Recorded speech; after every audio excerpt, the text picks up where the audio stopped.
दोस्तों, आज की खबर सुनकर आप हैरान रह जाएंगे। आज डेट है 21 मई 2026 और ग्लोबल जियोपॉलिटिक्स में ना एक बहुत बड़ा धमाका हुआ है।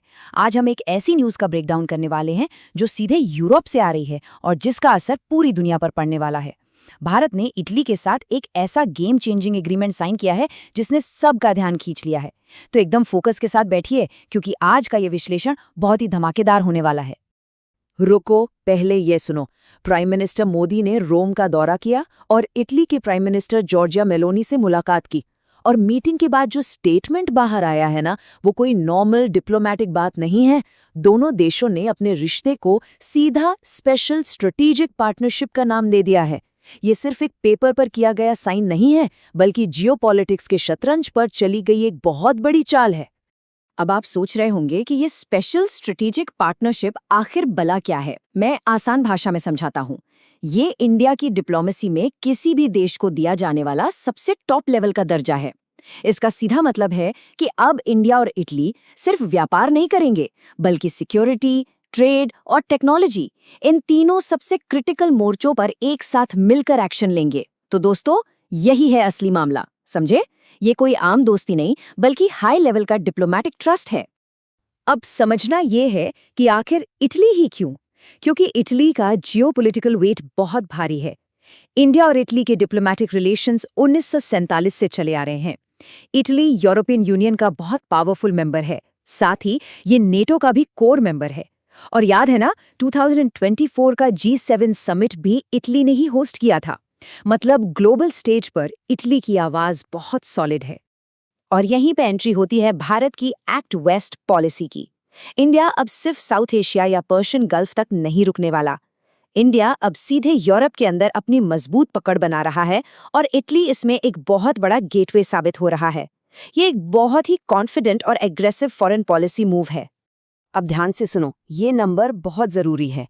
आज की डेट में इंडिया और इटली का ट्रेड लगभग 14 बिलियन यूरो का है। लेकिन इस मीटिंग में दोनों देशों ने 2029 तक इसे 20 बिलियन यूरो तक ले जाने का टारगेट सेट कर दिया है। सीधा 6 बिलियन यूरो का जंप, ये कोई छोटी बात नहीं है। और ये 20 बिलियन यूरो का टारगेट अचीव कैसे होगा? इसके लिए 5 फ्यूचर फेसिंग सेक्टर्स को चुना गया है। सेमीकंडक्टर्स, आर्टिफिशियल इंटेलिजेंस यानी AI, clean energy, critical minerals और सबसे बड़ी बात, डिफेंस को प्रोडक्शन। मतलब अब फ्यूचर की टेक्नोलॉजी और वेपन्स दोनों देश मिलकर बनाएंगे। ये था आज का सबसे बड़ा अपडेट। क्लियर हुआ? अब बताओ, आगे क्या होगा? सबसे बड़ा सवाल जो हर किसी के दिमाग में है वो ये कि क्या इंडिया यूरोप में चीन को टक्कर दे पाएगा?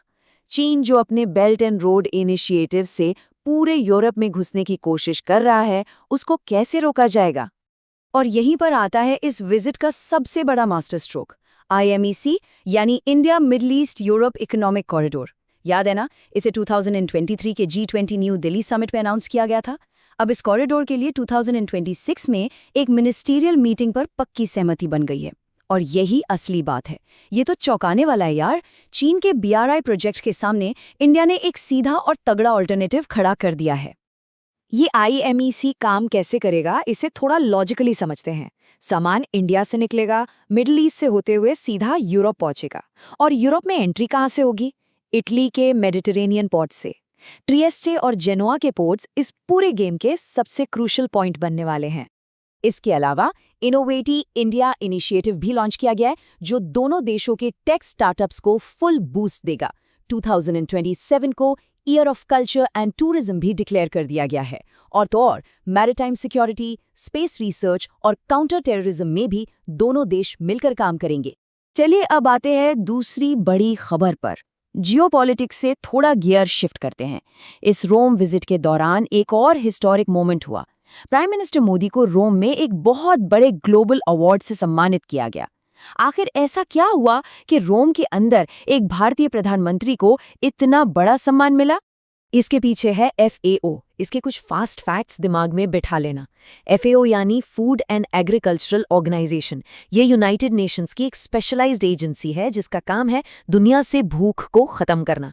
ये 16 अक्टूबर 1945 को बनी थी, इसीलिए उस दिन वर्ल्ड फूड डे मनाया जाता है।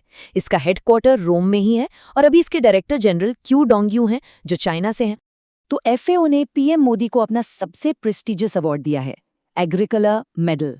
ये कोई छोटा मोटा अवार्ड नहीं है दोस्तों, ये एफएओ का सबसे बड़ा इंडिविजुअल अवार्ड है जो सिर्फ उन चुनिंदा लोगों को मिलता है जिन्होंने global food security, sustainable agriculture और रूरल डेवलपमेंट में एकदम ऐतिहासिक काम किया हो। लेकिन जो बात सबसे ज्यादा इंप्रेसिव थी वो था पीएम मोदी का रिएक्शन। उन्होंने ये अवार्ड खुद तक सीमित नहीं रखा।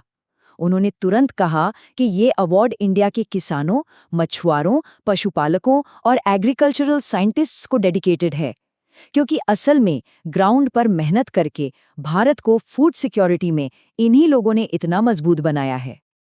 और भारत की ये मजबूती दुनिया साफ देख रही है। सोचो जरा, दूध, दाल और मसालों के प्रोडक्शन में इंडिया आज दुनिया में नंबर 1 है, फर्स्ट रैंक। और जब बात चावल और गेहूं की आती है जो पूरी दुनिया खाती है, तो उसमें इंडिया दुनिया में सेकंड रैंक पर है। ये इंडिया की एग्रीकल्चरल पावर का सबसे सॉलिड सबूत है। अब ध्यान से सुनो, एग्रीकल्चर को सपोर्ट करने के लिए गवर्नमेंट की एक बहुत बड़ी स्कीम है, पीएम किसान। इसके अंडर देश भर के किसानों को हर साल 6,000 रुपए सीधे उनके बैंक अकाउंट में दिए जाते हैं, 3 किस्तों में। ये एक बहुत ही बड़ा फाइनेंशियल सपोर्ट सिस्टम है। और अब जो फैक्ट है ना, उसे सुनकर होश उड़ जाएंगे, 341 मिलियन टन से ज्यादा। सोचो दोस्तों, इतने करोड़ टन का food grain production target set किया गया है 2025 से 2026 के लिए। कमाल है ना। ये नंबर चीख चीख कर बता रहा है कि इंडिया सिर्फ अपना पेट नहीं भर रहा, बल्कि पूरी दुनिया का पेट भरने की ताकत रखता है। तो दोस्तों, हमने देखा स्पेशल स्ट्रेटेजिक पार्टनरशिप, IMAC का मास्टर स्ट्रोक और FAO का एग्रीकोला मेडल। एक तरफ यूरोप में सॉलिड ट्रेड और जियोपॉलिटिकल पकड़, और दूसरी तरफ एग्रीकल्चर में अनमैच्ड पावर। अब सबसे बड़ा सवाल यही है, ग्लोबल चेसबोर्ड पर इंडिया की अगली चाल क्या होगी? क्या सरकार इसी स्पीड से आगे बढ़ पाएगी? ये तो वक्त ही बताएगा। तो दोस्तों, यही था आज का पूरा मामला। हमने सारी इंपॉर्टेंट न्यूज़, फैक्ट्स और जियोपॉलिटिक्स को डिकोड कर दिया है। अगर ये ब्रेकडाउन पसंद आया और कुछ नया सीखने को मिला तो लाइक करो, शेयर करो और चैनल को सब्सक्राइब करना मत भूलना। मिलते हैं अगले ब्रेकडाउन में।